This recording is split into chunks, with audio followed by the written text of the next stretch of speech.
race day at FanDuel Sportsbook and horse racing, the eyes are naturally on the thoroughbreds. But when this woman is on a horse, the eyes should also be on her. This is Collinsville native Kim Sampson, and her jockey story is one wild ride. And I'd always see in McDonald's, they had a display of the horses, and Diane Danford was the rider that was riding back then. But it was, I was 16 years old. I didn't think there was any shot, it was just kind of, one of them little fairy tale dreams like you're watching, cowboy shows or whatever. Kim's childhood dream became a reality when she met trainer Jerry Sampson and ended up gaining more than an opportunity to ride competitively.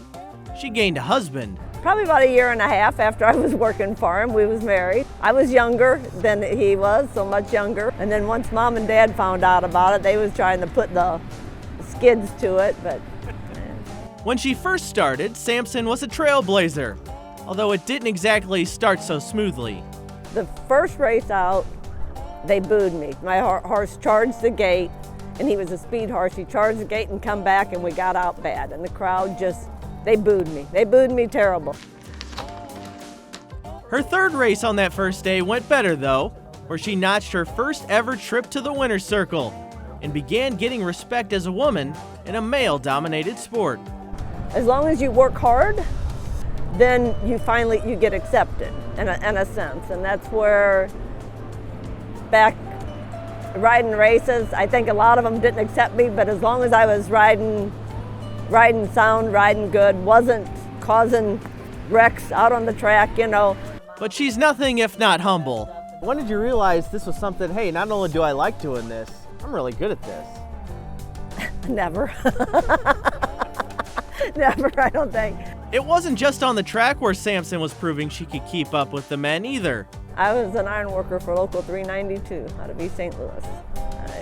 I worked 28 years in the iron workers. And I was tying rebar that first 5 years. All I was bent over on a bridge deck. But I was stout from galloping these horses. Everybody said the iron worker made you strong for the horses. I said no, the horses made me strong for the iron worker. But at least back then you couldn't see me. I was down riding. I looked better on a horse back then. In 1983, Sampson walked away from the horses to focus on her family, but the passion never left. I always felt like I wanted to come back, and I always felt like I was doing better than people gave me credit for. And in 2022, she returned after nearly 4 decades away. Well, when I quit riding at the end of October, and I took it from my last win, because I think the meet ended shortly after that, within a week. And I won the 6th race back that I rode in 22, and it was 38 years and 180 days.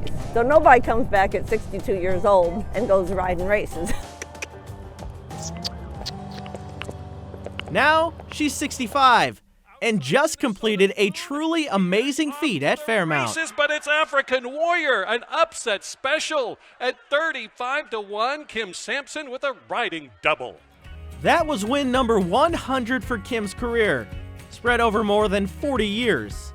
Any other ladies that rode races at 65, I don't know, let alone any of them won 2 in one day, 2 long shots in one day. So we're in the winter, so it still really never even hit me emotionally till I got back in the jock's room, and then the tears hit. Yeah. And if her late husband could see her now, still winning at 65, there would likely be some more tears. He would be proud. He would, yeah. He would be proud. Tears would flow. She's not certain if the 100th win will be her last. I got somebody that keeps trying to talk me into it for next year. If it's meant to be, I'll be back, and if it ain't, then I'll be gone fishing or something. I don't know. But if Sampson really has seen her final run at Fairmount, it was a career of trailblazing and perseverance. In any career, if you don't have the work ethic, you gotta keep pushing forward. You don't know what life's going to throw at you, but as long as you keep working at things, you can make it. Nothing's impossible if you just keep going for it.